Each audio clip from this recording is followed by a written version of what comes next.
who it is that you're trying to be, right? And you aim at that. And then you use everything you learned as a means of building that person that you want to be. And I really mean want to be. I don't mean should be, even those things are going to overlap.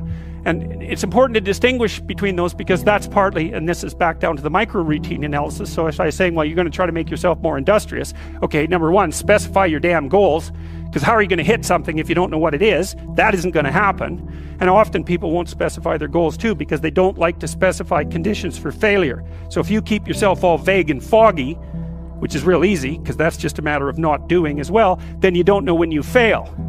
And people might say, well, I really don't want to know when I fail because that's painful. So I'll keep myself blind about when I fail. That's fine, except you'll fail all the time then. You just won't know it until you've failed so badly that you're done. And that can easily happen by the time you're 40. So I would recommend that you don't let that happen. So that's willful blindness, right? You could have known, but you chose not to. Okay, so once you get your goal structure set up, you think, okay, if I could have this life, it looks like that might be worth living, despite the fact that it's going to be, anxiety provoking and threatening, and there's going to be some suffering and loss involved and all of that. Obviously, the goal is to have a vision for your life such that, all things considered, that justifies your effort. Okay, so then what do you do? Well, then you turn down to the micro routines. It's like, okay, well, this is what I'm aiming for. How does that instantiate itself day to day, week to week, month to month? And that's where something like a schedule can be unbelievably useful. Google Calendar. It's like, make a damn schedule and stick to it. Okay, so what's the rule with the schedule? It's not a bloody prison. That's the first thing that people do wrong. They say, well, I don't like to follow a schedule. Well, it's like, well, what kind of schedule are you setting up? Well, I have to do this, then I have to do this, then I have to do this, and then I just go play video games, because who wants to do all these things that I have to do? It's like, wrong. Set the damn schedule up so that you have the day you want. That's the trick. It's like, okay, I've got tomorrow. If I was going to set it up so it was the best possible day I could have, practically speaking, what would it look like? Well, then you schedule that. And obviously there's a bit of responsibility that's going to go along with that, because if you have any sense, one of the things that you're going to insist upon is that at the end of the day, you're not in worse shape than you were than at the beginning of the day, right? Because that's a stupid day. If you have a bunch of those in a row, you just dig yourself a hole and then you bury yourself in it. It's like, sorry, that's just not a good strategy. It's a bad strategy. So maybe 20% of your day has to be responsibility and obligation, or maybe it's more than that, depending on how far behind you are. But even that, you can ask yourself, okay, well, I've got these responsibilities. I have to schedule the damn things in. What's the right ratio of responsibility to reward? And you can ask yourself that, just like you'd negotiate with someone who is working for you. It's like, okay, you got to work tomorrow. Okay, so I want you to work tomorrow. And you might say, okay, well, what are you going to do for me that makes it likely that I'll work for you? Well, you could ask yourself that, So maybe you do an hour of responsibility and then you play a video game for 15 minutes. I don't know, whatever turns your crank, man. But, you have to negotiate with yourself and not tyrannize yourself like you're negotiating with someone that you care for, that you would like to be productive and have a good life. And that's how you make the schedule. It's like, and then you look at the day and you think, well, if I had that day, that'd be good. Great. And you're useless and horrible, so you'll probably only hit it with about 70% accuracy, but that beats the hell out of 0, right? And if you hit it even with 50% accuracy, another rule is, well, aim for 51% the next week, or 50.5% for God's sake, or because you're going to hit that position where things start to loop back positively and spiral you upward. And so that's one way that you can work on your conscientiousness, is plan a life you'd like to have. And you do that partly by referring to social norms. That's more or less rescuing your father from the belly of the whale. But the other way you do that is by having a little conversation with yourself about, as if you don't really know who you are, because you know what you're like. You won't do what you're told. You won't do what you tell yourself to do. You must have noticed that. It's like you're a bad employee and a worse boss, and both of those work, for you. You don't know what you want to do, and then when you tell yourself what to do, you don't do it anyways. You should fire yourself and find someone else to be. But my point is that you have to understand that you're not your own servant, so to speak. You're someone that you have to negotiate with, and you're someone that you want to present the opportunity of having a good life too. And that's hard for people because they don't like themselves very much. So, you know, they're always like cracking the whip and then procrastinating, and cracking the whip and then procrastinating. And it's like, God, it's so boring and such a pathetic way of spending your time. And you know what that's like because you probably waste like 6 hours a day.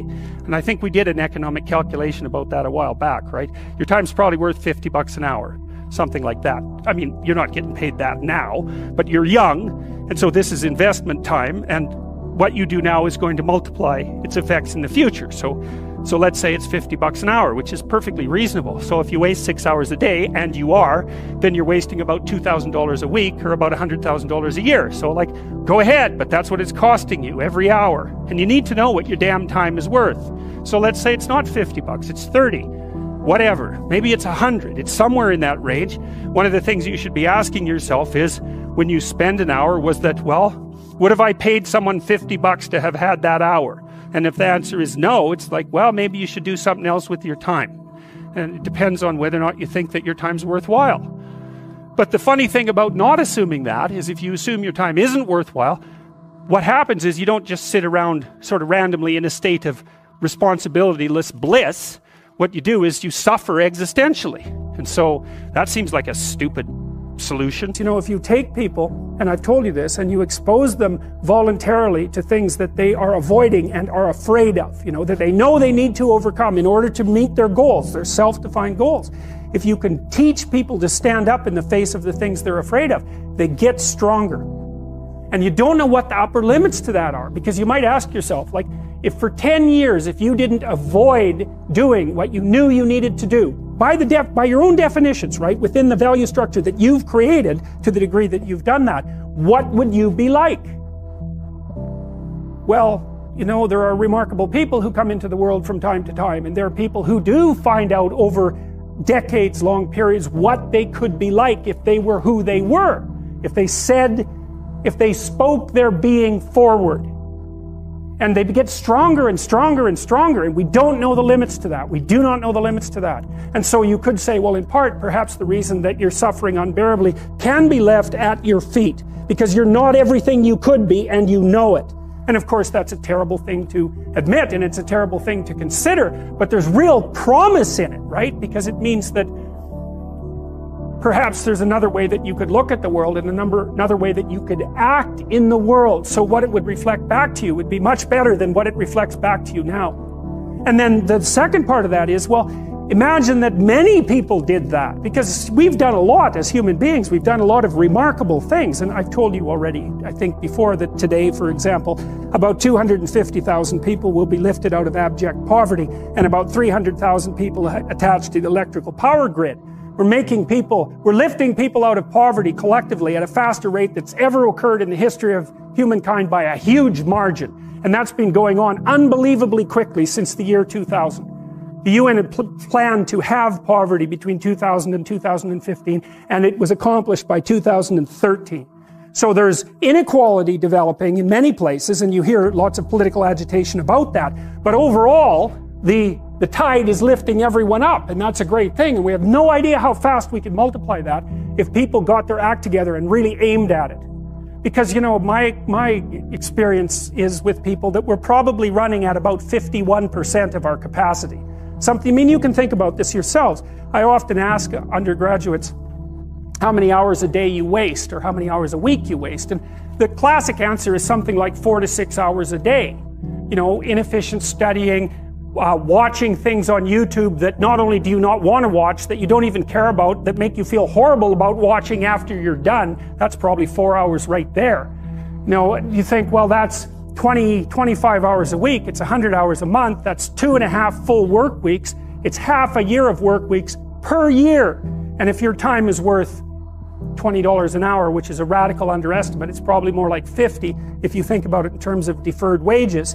If you're wasting 20 hours a week, you're wasting $50,000 a year. And you are doing that right now. And it's because you're young, wasting $50,000 a year is a way bigger catastrophe than it would be for me to waste it, because I'm not going to last nearly as long. And so if your life isn't everything it could be, you could ask yourself, well, what would happen if you just stopped wasting the opportunities that are in front of you? You'd be, who knows how much more efficient? 10 times more efficient. 20 times more efficient. That's the Pareto distribution. You have no idea how efficient people get. It's off the charts. Well, and if we all got our act together collectively and stopped making things worse, because that's another thing people do all the time, not only do they not do what they should to make things better, they actively attempt to make things worse because they're spiteful or resentful or arrogant or deceitful or homicidal or genocidal or all of those things all bundled together in an absolutely pathological package. If people stopped really, really trying just to make things worse, we have no idea how much better they would get just because of that.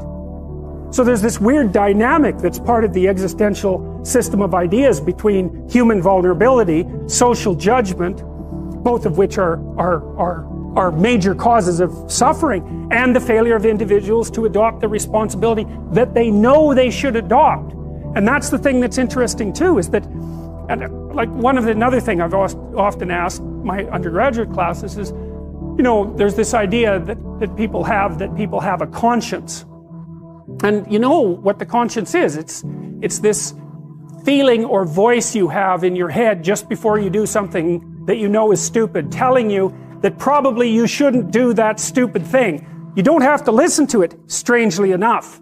But you go ahead and do it anyways, and then, of course, exactly what the conscience told you was going to happen inevitably happens, so that you feel even stupider about it than you would if it happened by accident. Because you know, I knew this was going to happen, I got a warning it was going to happen, and I went and did it anyways. And the funny thing too is that conscience operates within people, and we really don't understand what the hell that is. So you might say, well, what would happen if you abided by your conscience for 5 years or for 10 years? What sort of position might you be in? What sort of family might you have? What sort of relationship might you be able to forge? And you can be bloody sure that a relationship that's forged on the basis of who you actually are is going to be a lot stronger and more welcome than one that's forged on the basis of who you aren't. Now, of course, that means that the person you're with has to deal with the full force of you in all your ability and your catastrophe, and that's a very, very difficult thing to negotiate. But if you do negotiate it, well, at least you have something, you have somewhere solid to stand, and you have somewhere to live. You have a real life, and it's a great basis upon which to bring children into the world, for example, because you can have an actual relationship with them instead of torturing them half to death, which is what happens in a tremendously large minority of cases. Well, it's more than that too, because, and this is what I'll close with, and this is why I wanted to introduce Solzhenitsyn's writings to you. You see, because it isn't merely that your fate depends on whether or not you get your act together and to what degree you decide that you're going to live out your own genuine being. It isn't only your fate, it's the fate of everyone that you're networked with. And so, you think, well, there's 7 billion people in the world. We're going to peak at about 9 billion, by the way, and then it'll decline rapidly. But 7 billion people in the world, and who are you? You're just one little dust mote among that 7 billion. And so it really doesn't matter what you do or don't do, but that's simply not the case. It's the wrong model, because you're at the center of a network. You're a node in a network. Of course, that's even more true now that we have social media. You'll know 1,000 people, at least over the course of your life. And they'll know 1,000 people each. And that puts you one person away from 1 million. And 2 persons away from 1 billion. And so that's how you're connected. And the things you do, they're like dropping a stone in a pond. The ripples move outward. And they affect things in ways that you can't fully comprehend. And it means that the things that you do and that you don't do are far more important than you think. And so if you act that way, of course, the terror of realizing that is that it actually starts to matter what you do. And you might say, well, that's better than living a meaningless existence. It's better for it to matter. But I mean, if you really asked yourself, would you be so sure if you had the choice? I can live with no responsibility whatsoever. The price I pay is that nothing matters. Or I can reverse it and everything matters. But I have to take the responsibility that's associated with that. It's not so obvious to me that people would take the meaningful path. When you say, well, nihilists suffer dreadfully because there's no meaning in their life and they still suffer. Yeah, but the advantage is they have no responsibility. So that's the payoff, and I actually think that's the motivation. Say, well, I can't help being nihilistic. All my belief systems have collapsed. It's like, yeah, maybe. Maybe you've just allowed them to collapse because it's a hell of a lot easier than acting them out. And the price you pay is some meaningless suffering, but you can always whine about that and people will feel sorry for you, and you have the option of taking the pathway of the martyr, so that's a pretty good deal, all things considered, especially when the alternative is to bear your burden properly and to live forthrightly in the world. Well, what Solzhenitsyn figured out, and so many people in the 20th century, it's not just him, even though he's the best example, is that if you live a pathological life, you pathologize your society. And if enough people do that, then it's hell. Really. Really. And you can read the Gulag Archipelago if you have the fortitude to do that, and you'll see exactly what hell is like. And then you can decide if that's a place you'd like to visit, or even more importantly, if it's a place you'd like to visit and take all your family and friends. Because that's what happened in the 20th century. How to think about motivation? We'll think about it from the hypothalamic perspective. So we could say one thing that motivation does is set goals. We could say that emotions track progress towards goals. And I'm going to use that schema even though it's not exactly right. So you say, well, motivation determines where you're going to aim. So if you're hungry, you're going to aim at something to eat. And then that will organize your perceptions so that you zero out everything that isn't relevant to that task, which is almost everything. You concentrate on those few things that are going to facilitate your movement forward. When you encounter those things, that produces positive emotion. As you move through the world towards your goal, and you see that things are laying themselves out that facilitate your movement forward, those things cause positive emotion. And if you encounter anything that gets in the way, then that produces negative emotion. And it can be like threat, because you're not supposed to encounter something that gets in the way. It can be anger, so that you move it away. It can be frustration, disappointment, grief. Those would, if you had a response that serious to an obstacle, it would probably punish the little motivated frame right out of existence. You know, so you walk downstairs and, I don't know, the contracting company has set a wrecking ball through your kitchen. It's like, that's going to be disappointing. You're not going to keep eating the peanut butter sandwich in the rubble. That little frame is going to get punished out of existence, and some new goal is going to pop up instead. And, you know, one of the things we're going to try to sort out is how do you decide when you've encountered an obstacle that's so big that you should just quit and go do something else? Because that's not obvious. You know, and you can get into counterproductive persistence pretty easily. So we don't know how people solve that problem. It's a really complicated one. So anyways, we're going to work on that scenario. Your hypothalamus pops up micro goals that are directly relevant to biological survival. That produces a frame of reference. So it's not a goal, it's not a drive, and it's not a collection of behaviors. It's a little personality. And the personality has a viewpoint, it has thoughts that go along with it. It has perceptions, it has action tendencies, all of that. You can see this in addiction, most particularly. So one of the things that you find often with people who are alcoholic is they lie all the time. And that's because when they've built a little alcohol-dependent personality inside of themselves, or a big one, maybe it's 90% of their personality, and one of the things that consists of is all the rationalizations that they've used over the years to justify their addiction to themselves and to other people. And so the addiction has a personality. You know, and so when the person is off, or maybe they're addicted to meth or something like that, where, you know, the addiction is more, it's more short-term powerful than I would say than an alcohol addiction. They'll say anything. And the words are just tools used to get towards the goal. And if they happen to be deceptive, whatever, it doesn't matter. They're just practical tools to get towards the goal. And then when you get towards the goal and you take a nice shot of meth or something like that, you reinforce all those rationales that you used to get the drug, and then the next time you're even a better deceiver and liar. So, okay, so we're going to say motivations, one way of thinking about it is they set goals, but it's not the right way of thinking about it. They produce a whole framework of interpretation. And so we're going to think about that framework of interpretation. And then emotions emerge inside of that. So that's it. So the world is framed, motivation set goals. You could say the world has to be framed. So motivation sets that frame. Goals, emotions, perceptions, and actions. And then actions track progress. So positive emotion says you're moving forward properly towards your goal. And if you encounter something you don't expect, you stop. That's anxiety. It's like, oh, we're not where we thought we were. And so we don't know what to do.